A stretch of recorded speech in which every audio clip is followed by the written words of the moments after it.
Hey, this is Madeline Sklar. And Suze Cooper, and you're listening to All Things Audio. Let's start with the fact that my Twitter UI looks completely different at the bottom. I have Spaces chat, Madeline. I'm excited about this. You do have it. I'm so excited. Yes. I when I came into the room just a little while ago, I'm like, there it is. I've had it for a while. I would say, gosh, maybe a few months now.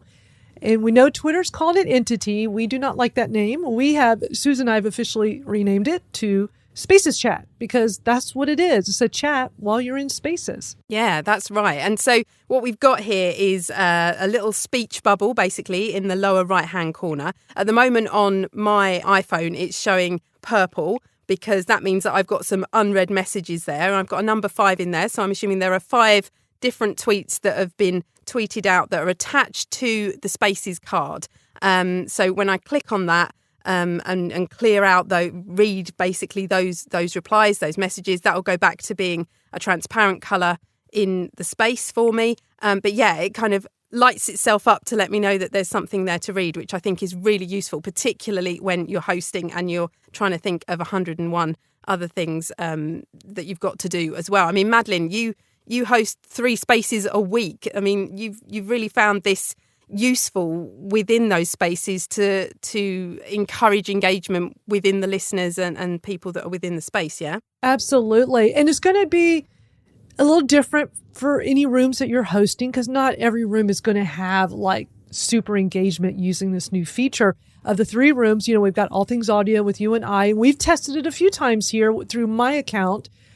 And I thought we had some pretty good engagement going on, good conversation, not a huge amount, but people were using it. And my Twitter Smarter that I do on Thursday afternoons, not so much.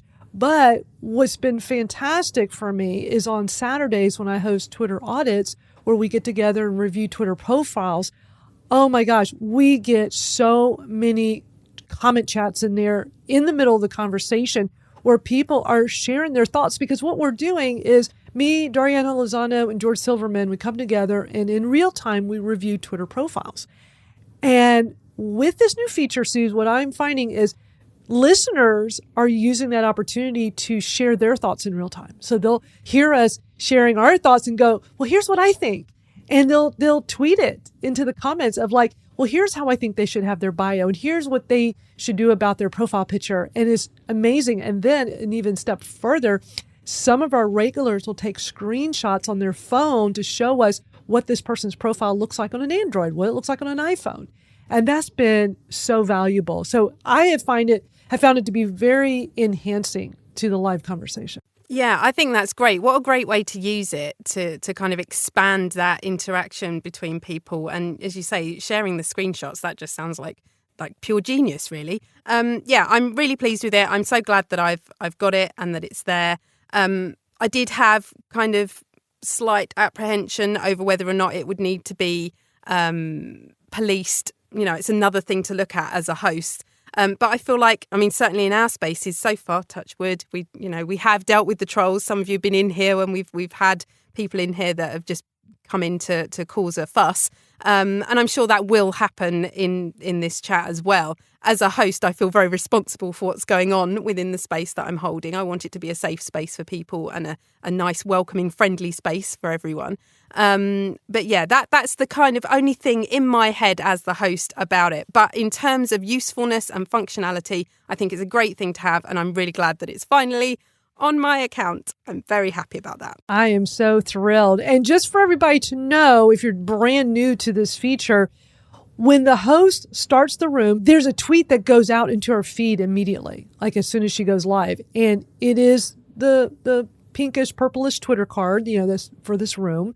Like right now it says join because we're in here live. I joined the room. Later it'll be to listen to the replay, or if it's, when it's before the room, it's like scheduled and you can set a reminder.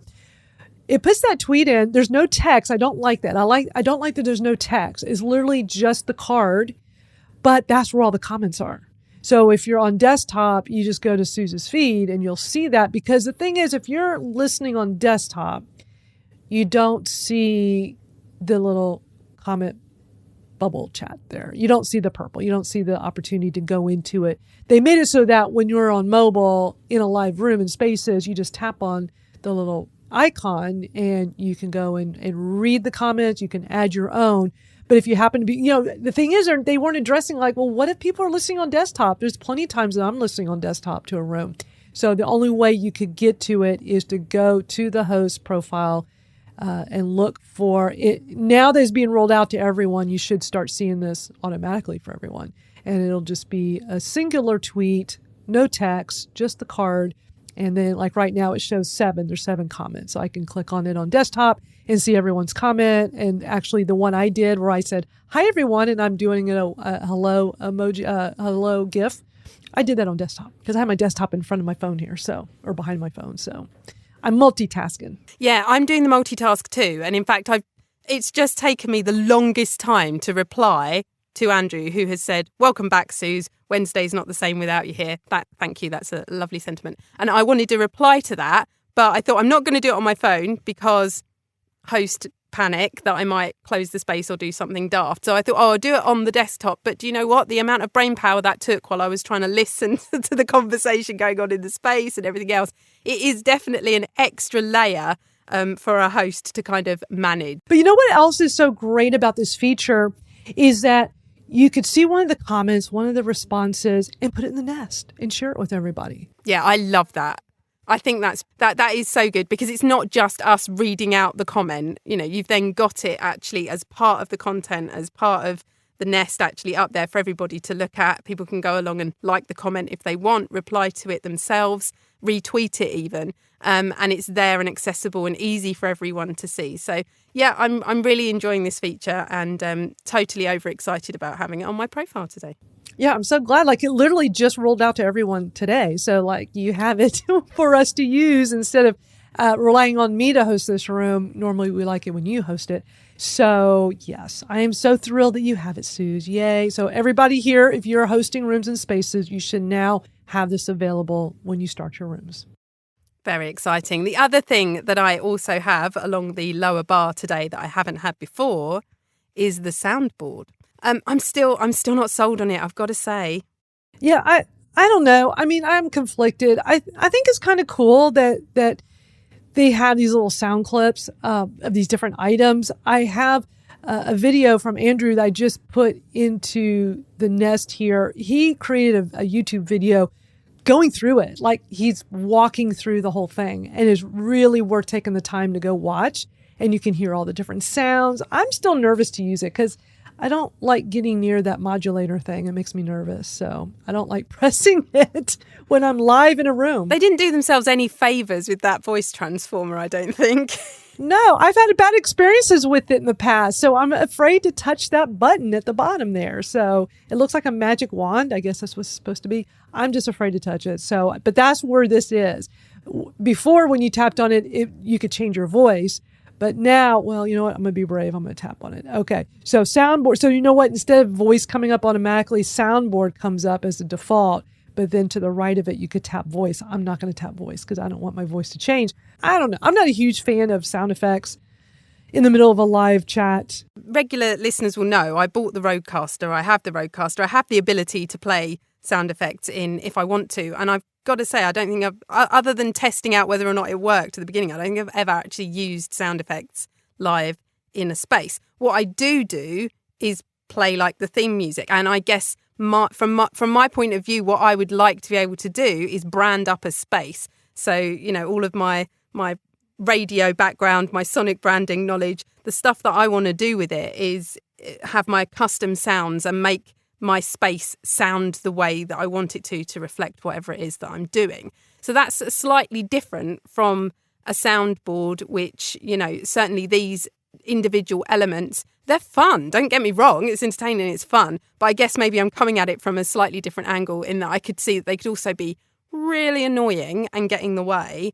And yeah, I don't know if there's any way that the host can kind of choose to switch that off for people. I mean, I know we've obviously got the mute everyone. I know we've got the, we can obviously take people down back to listener if they're causing a problem, all of that kind of thing. But I just wonder if it needs to be more of kind of a toggle potentially to, I don't know if you need it on every single space all the time. But, let's see how people use it. I mean, people have come up with such amazing ideas for all the different features that Spaces have thrown at us. So let's see how it's used. Someone's bound to come up with something amazing. Well, we got so much to cover. Next up, this clipping feature is now out for everyone. They were testing it for quite some time. I've had it for a really long time. I didn't realize it's just been testing all this time. But now Spaces has announced that it's rolled out to everyone on iOS and Android. So everyone should now have that feature at the bottom on mobile where it looks like the little scissors icon where you can actually do a clip. As soon as I have to say, I'm still not I wasn't a fan of it before because I could never get it to work right. I'm still not a fan of it because when they made the announcement last week that it was rolled out to everyone, I started playing with it. I thought, okay, maybe they improved. Maybe it's better. So I played around with it. I still could not get it to work right. Yeah. So as I say, it's busy. In that lower bar, I have the clipping back, which I had to begin with. I was part of that testing tranche of people that had it first out. Then it disappeared completely and I didn't have it anymore. I've got to say, I wasn't thrilled with it either. And I've literally only just noticed it today. Now I've spun up this space that I've got it back again. And hearing from you, Madeline, that they haven't actually improved it at all before rolling it out is really quite disappointing because I found it quite irritating that, it's just not very specific. You can't really tell what you're clipping until you've done it. And then if you're in a space and you want to play it back, you're listening to that audio over the top of the space that you're trying to be part of. And it doesn't quite work for me. I think it needed refining a bit before it got rolled out to everybody. But Spaces continue, the product team continue to be on a roll. I mean, we were talking a few weeks ago about them perhaps slowing up a little. There doesn't seem to have been any sign of that. I mean, maybe for a week or two, but all of a sudden, everything that they've been working on seems to be coming out and being available to more and more people. Again, let's see how people use it. Let's see if maybe they're trying to see how many people will use it and if it's worth putting more effort into to make it work a little bit better. Exactly. So time will tell if this will improve or not. Big news that you've shared that you can finally record your spaces, when you're scheduling. You have that toggle back because before your toggle was gone and I never lost it. So whenever I'm scheduling a room, I have that ability to tap the little toggle button to record space. But I think they were doing like a test with certain hosts where it disappeared. And it was part of the experiment on iOS, I think, for forever automatically recorded spaces, which meant that I actually had no control over the recording. So I couldn't tell it to record. And because I couldn't tell it to record at setup and cross that toggle, I didn't get the red pulsing dot in the top left-hand corner, which is now back. And that meant that I felt like I continually had to remind people in the space that it was being recorded on the platform. We mentioned that at the outset, and we also talk about how we're recording the podcast. But it's good to have that visual reminder and that red flashing dot. People understand that as, this is being recorded. Now, there's all those other conversations around, well, it's being recorded on the platform anyway. And, you should never say anything that you don't want to be repeated, all of that kind of stuff. Fair enough. But the fact was that this little dot, suddenly its use for me, I really felt it once it was gone. So I don't know. I'm assuming that experiment for those always recorded, always on spaces has finished, and therefore they've updated it again and put the toggle back. Hosteline might be able to tell us a little bit more maybe about the what's happened with the forever spaces. I'm assuming that's now just rolled out. As I say, been out for a few weeks, so I might need updating on that one.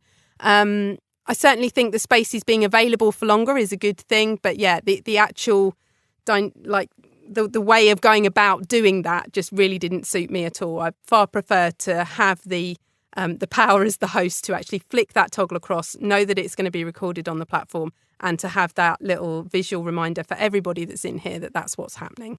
Yeah, I'm glad that you got it back, and maybe they're just done with that test altogether. So we're very happy. So good to see that. And then there's lots of things that have been going on today. So, like for instance, today we can now on iOS, Android had it about a month ago, I think, where when you're on your mobile on the timeline, you could see way more with what's going on with Spaces, like who was talking and how many people were in the room. It wasn't static anymore. It's like very active. And you noticed today it was rolled out to everyone on iOS.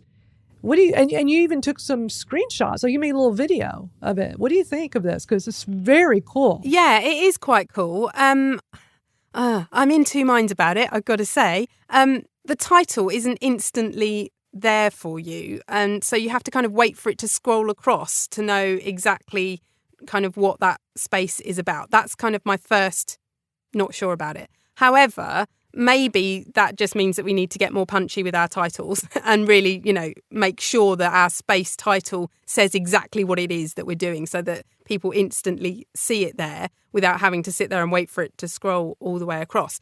The things that I do like about it is that it seems to have lots of different states. So it seems to be very random in that once that title is scrolled across, there are lots of different messages and different things that you might see. So you might see the Twitter handle of the person who's hosting the space. You might see the Twitter handle of those who are speaking or who are listening. You may well see a call to action that says start listening. And another one that I saw, it actually showed the Twitter handle of someone and it said so-and-so has sent a tweet. So, there's lots of different information that they've put up there in that bar. And it's a great way of doing it. I mean, scrolling across seemed, I don't know, a lot smoother in some way. They've kind of made the bar slightly smaller, I think, and it seemed easier to kind of look through everything. So I don't know if that's kind of what they'd aimed for in almost minimising it, but giving you more information in there. So yeah, really interesting. It still shows the avatar pictures of three people that are in the space, I think hosts or someone that's speaking. And there's also a moving waveform as well, like we're used to seeing here in Spaces. That is in white, kind of to the right of the bar. So yeah, all in all, an interesting update. And yeah, a good one to kind of, I'm just really interested in how people name their space and how you encourage people to join you when they don't necessarily know what it is that you're directly going to be talking about. I agree. I'm the same way. So I just got it, earlier when it was announced, Twitter announced it, then you did your tweet now. I was like, oh, great. Finally, we can get this on iOS. But I didn't have it at first. I couldn't see it. And literally like probably 20 minutes before we started this room today, all of a sudden I could see it. It worked, and so when you're on mobile, on the timeline at the top, where you normally see, the purple and you see the different live spaces, now it should be enhanced and you should see more. And if you look at the video that Sue's made that's in the Nest, it's a great example of what exactly it looks like. But my only thought was you really have to sit and wait and kind of watch and waiting to see all the different items that pop up is slow. Whereas before I could just scroll across real fast and just get the title of each room, see a few profiles of who's there, and then decide if I want to go in. Yeah, it is that wait time that bothers me. And there's not a way of, when you scroll, obviously you then scroll the whole bar. So you can't scroll through to see that title any quicker. You've got to sit if you want to read the whole thing and see it through, as it were. But yeah, we'll see what people think of it. We'd love to hear your opinions on it when we open up the mics in a little while. So yeah, another one from Twitter Spaces is I've totally lost my thread. Another tweet from Twitter Spaces is that they're running this experiment on Android that allows people who follow each other to start a space from the replies. Now, I think we've mentioned this in a previous week. Is this something now that's been rolled out, do you think, Madeline? No, I think it was just a recent tweet from Spaces just talking about this experiment on Android. I haven't seen it myself. I'm on an iPhone. But I love the idea of being able to, in the replies with someone, being able to start talking with them about a Spaces room. It's very interesting. When you look at the screenshots and the way they're showing like how this works, it looks really interesting. And I would love to hear from somebody on Android that has this, that's trying it out. I mean, they're certainly thinking about every which way that you could possibly start a space. Yes, they are. You know, whatever you might be doing, whether you're retweeting, whether you're, doing a straight tweet, reply. When you're composing a tweet, I don't have any of those yet, so I don't have the ability to test. Now, one thing to keep in mind, make sure you have the most recent version of the app on your phone because that makes a huge difference. I always do. I always make sure. I know you are too, Suze. You're very good about we're always making sure we have the most recent app version of our Twitter iOS app. But I have not seen the retweet feature. I don't have the feature they're testing where it's in the composed tweet section. I still have to long press where you compose a tweet for it to pop up. But this looks really interesting for those on Android that are part of this test, where it says it gives people who follow each other the option to start a space from the replies. And when you look at these screenshots, so let's say this is, these screenshots are you and I, Suze. So, you reply to a tweet and it says, want to talk about it together, talk in a space. And then the next screen is see if, so we say Suze is free to talk, reply with a space to find out. And anyone else who joins will start as a listener. So automatically it would be you and I as speakers. The public could still listen I'm assuming they'd have to see the reply, which means they would need to be following both of us for that to even show up in their feed, unless they just manually go to one of our feeds and see it. So it seems kind of random for someone publicly to find it. It feels a bit like Space's version of the Clubhouse wave. So if you see someone on there that you know and you wave at them, it starts up a space and you can talk to each other. So it's, not necessarily that other people would join that, but if you want the conversation between you, then that's how it can happen. So potentially this is their version of that, maybe. But yeah, just super interesting that they are finding every which way for people to spin up spaces. Really interesting to see them doing that. And one of the things that we have spoken about a little bit, and I have caught up on while I've been off, is this tweet from Danny. So he held a space, Danny Singh from Twitter held a space about the Spaces web hosting and whether or not we'll be able to run Spaces from our desktop. It was a really interesting space. I've still got about 20 minutes of it to listen to, I've got to be honest. But my goodness, the different ideas that were coming out of there. And it really sounds like hosts really want Spaces on desktop. Madeline, is this something that you're after? Oh, absolutely. I've been wanting this for a long time. I would love to be able to host or co-host directly from desktop. So I'm glad this is something they're researching, they're talking to the community about, getting feedback.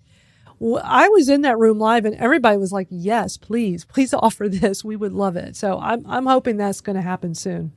Yeah, I mean, they were talking about how the desktop's way more stable than mobile and how it's actually something that they feel will really support hosts, because it's hosts that are wanting to record it, to repurpose it, and having the desktop just gives you way more kind of functionality and ability to be able to do those things. But yeah, some really interesting things being spoken about, would we be able to order the speakers ourselves as hosts if we could do that on the screen, because we'd have more room to do that. Lots of people just really after the idea that they would actually use the desktop way more and probably abandon the mobile version of it if it was available on desktop. And then there was a really, I think Danny was trying to stir it up afterwards, where I think he tweeted something like, but what if we said we weren't going to do it? And Madeline, I saw you jump straight on that one. I got really upset when he did it, because what's great about this tweet, if you click on it, or if you're, I'm always on desktop, in front of a big screen, even though I'm talking to you all on mobile, I always have to have desktop right in front of me. The older you get, you need a big screen in front of you to read this stuff as you go. And it's just too small on mobile. Anyway, when I was listening to this room live, Danny had all these tweets below it. So if you go on this tweet and look below, you'll see he has multiple tweets. And yes, his last one said, say, we decide not to further explore this on the web. How else can we be valuable for Spaces? And I'm like, don't even say that. This was my tweet back. I love that you saw that, Susan, liked it. I said, don't even say that out loud, Danny. Spaces for web would be amazing for so many of us. I know I speak for a lot of people in saying that. So I'm really hopeful that that's going to happen very soon. Yeah, and if they're listening to people who are using LinkedIn audio, it's one of the key things people are saying over there is how great the experience is to be able to switch between desktop and mobile, to be able to do it from the desktop. It's getting really good feedback over on LinkedIn that there's the ability to do that. So I think they would be really missing a trick if they decide not to. But it really didn't sound like they weren't going to, but it was quite amusing. Your instant response there, Madeline, did make me chuckle. I couldn't help it. When I saw his tweet, I'm like, no, don't say that. We have one last piece of Spaces news. Host Celine Main had put out a really interesting tweet. We've seen them, Spaces or Twitter, talk about this before, but I had not seen it in action yet. And then it became official. This tweet went out July 15th, and Host Celine has a screenshot where, now I still don't have this though. I have the most recent iOS app update on my phone for Twitter. I still do not have this, but basically when you're on mobile and you're on somebody's profile and you want to get notifications from that individual profile, there's a little icon, the little notification. It looks like a bell, kind of like YouTube, the little bell icon. So that's a notification. And normally when you tap on that, you get some options, and it still had this old option, live video. And that was back from the Periscope days. And actually, little known fact, because I haven't talked about this much, but when I first became a beta host for Spaces back in February 2021, Spaces DM'd me and said, give us a list of like all the things you'd want. And way at the top of my things I wanted for Spaces was the ability for people to go into the notifications, like this exact thing right here, and be able to change. I said, why don't y'all change the live video to Spaces? That would make sense, And then if there was somebody where maybe I don't want all their notifications, all their tweet notifications, but I just want to know when they're in Spaces and they're speaking or hosting, I want to be notified. And so apparently they're doing this now, but they left the live video in there, which I'm really surprised because not very many people use live video. Technically, Periscope is still around, even though Twitter made a big deal a few years ago that Periscope was going away.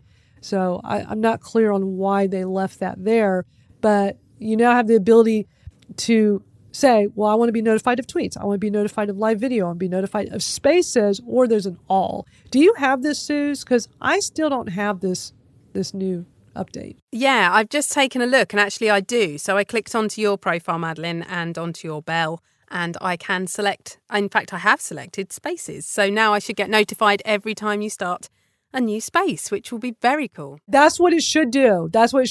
See, I'm on your profile and I still have the old way. And so when you tap on the bell, it says account. Well, see, it's in the screenshot Celine tweeted, it's different. The old way, it'll say account notifications. It's defaulted for none. Your choices are all tweets, only tweets with live video. And I just don't click on, I don't want those kind of notifications. Like those, I'm not interested in.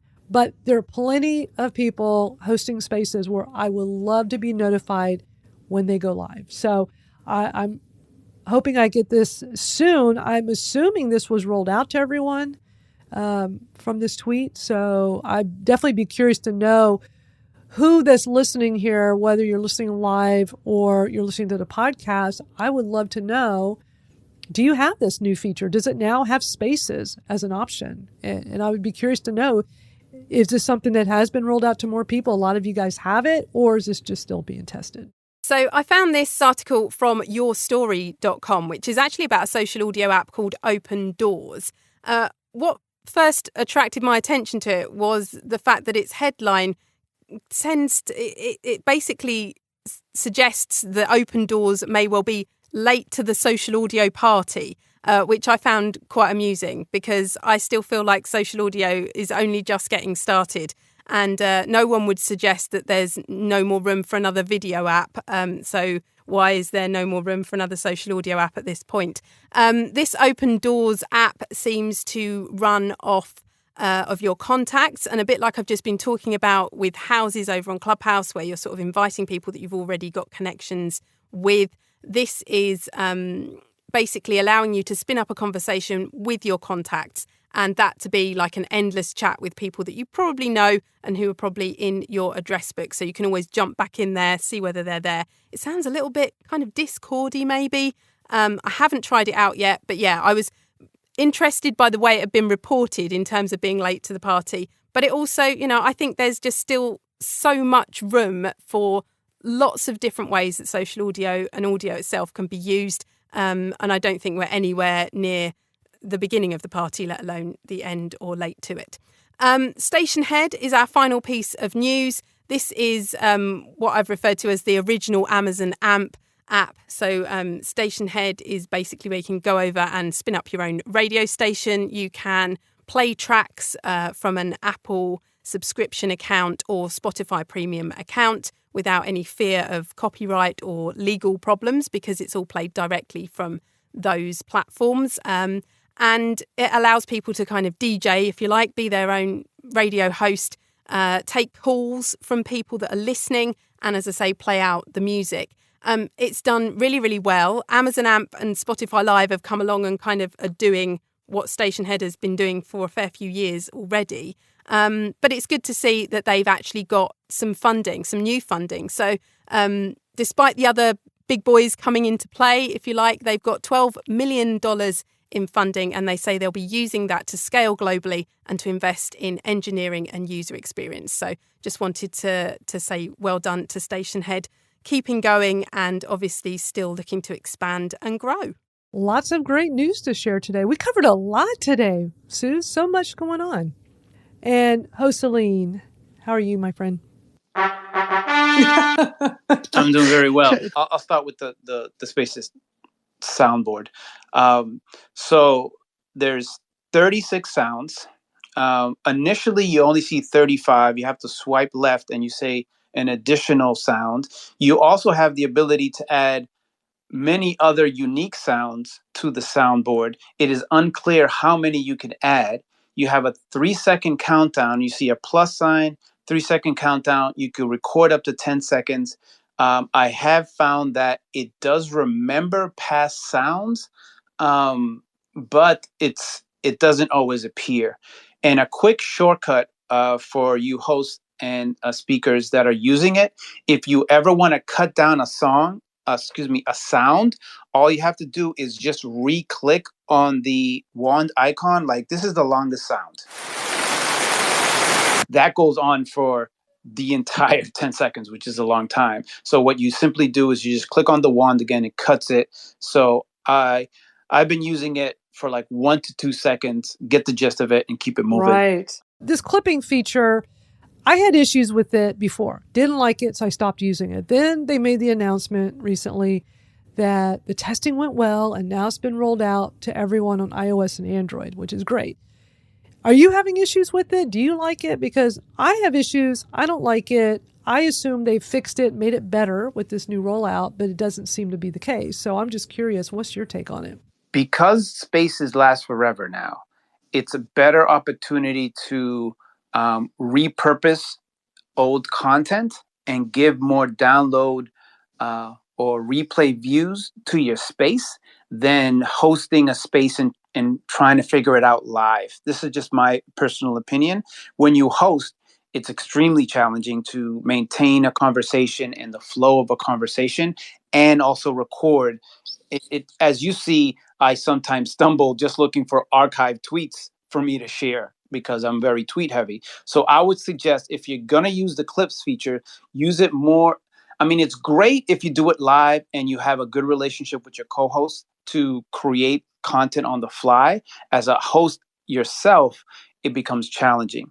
But a quick hack because I talk about monetization, in order to increase your monetizational worth for your spaces, you could increase the amount of replays to your space by continuously putting into your feed evergreen content from Spaces clips. And then you could just say, at 3 minutes, we talked about this. Here's the snippet. Go into it. Because now you could just show a screenshot of the amount of people that listened, and it doesn't delineate between the live and the replays on a certain screen. So when you're looking at monetization, I would say post-production clips would be more effective for you than live clipping. It makes perfect sense. Makes perfect sense. Because I believe you could actually, when you go and clip something, you could actually click on, by default, it's muted. and you could read the text, and that gives you a sense of what you just clipped. If you want to listen to it, it reduces the volume of the actual space that you're in, and then you could listen to the clip. But again, if you're managing the conversation, it's probably not the best idea to do a clip. The other hack that I do is I'll do a clip and I draft it, and I'll send it out later with some context, because then you have to create a tweet for that particular clip. Again, it's more post-production, but at least I already have the clip because I know when it happened. That's a great idea. But how do you pick the starting point? Because, okay, months ago when I first played with it, now mind you, I think I did these all live. I don't think I was doing this after on a replay. I think at one time I did do it on a replay, but every time I was doing it, initially it'd be like 30 seconds. It'd be the previous 30 seconds it was doing it and do the full 30 seconds up to like when I started. Whereas when I was playing with it last week, it was pulling maybe the prior 10 seconds. So I couldn't really select this exact starting point. So when I do the replay, would I be able to, if I tap on the scissors at the moment I wanted to start the clip, will it work that way? It does the last 30 seconds. So this is why it's better for post-production, because then you could go ahead and figure it out without the stress of running up space. So I would go ahead and play with that, play with those settings, get comfortable with kind of knowing, okay, it's going to go back this amount. This is great. I generally go to where the subject matter that I want to share ends. And then I could have that. And then I just say, hey, this person just spoke about this. This is their views. And it's just supposed to be really a teaser, right? It's just supposed to be good enough to get people to listen to the entire space. That's all we're trying to do. So until, I don't know if they're going to change it. I think it's fine. But they're just, as a host and as, post-production content creators, we just have to be comfortable with the setting to provide a more eloquent answer, because I have to test it out myself to give you a little bit. I haven't done enough research to give you a much more complete answer than that. Does that make sense? Yeah, for sure. Okay. And then the last thing was your tweet from a few weeks ago with the notification, the bell, and being able to get the live video notifications. I still don't have this. Is this still being tested? Is it being rolled out? Do you know? Because they haven't said anything, it's being tested. It goes back to that. Okay. Cool. So what I did find, and this is probably a direct result from George complaining, is the ability for us to select multiple things. So you could now select tweet and spaces. Right. And the live, or all of them. And that's more flexibility. That's what I just noticed changed recently. I think it was on 9/17. We're at 9/20. The reason why in the DMs I said there's going to be a lot of changes is because we went from 9/17.2 to 9/20 on iOS version. So when you make such a drastic change in, version numbers, there's a lot coming. So just like the vibes, just like all these things that we're seeing, it's because they've been sitting on all these updates for a little while, and they just had to wait to the right time to put it out. So there's a lot more stuff that's happening that we might or might not see based off of, how they're rolling things out on the back end. Gotcha. I think it's such a valuable feature, so I hope they roll it out to everyone really soon. Do you have it? You have the ability to do it, right? The ability to select multiple options for notification. Yeah. However, it didn't work with this space, but I think it just had to do with there's so many things that are being rolled out. Regression testing is something most people should know about. Regression testing is the process of testing old features when you add a new feature to make sure you didn't break an old feature. So that's a situation. Gotcha. So it could have broken something, and it could have broken the notification when the tweet status came about. Thank you to all of our speakers who came on and shared so much great stuff. And we're available in all of your favorite podcast apps. We're out there, All Things Audio. You can also go to allthingsaudiopodcast.com as well. You certainly can. And you can catch us here on Twitter and use the hashtag AllThingsAudio, and we'll pick that up throughout the week. So that's it for this week. But thank you so much to everyone that's been here in the space with us, and those of you listening. And we'll catch up with you next week. Bye, everybody.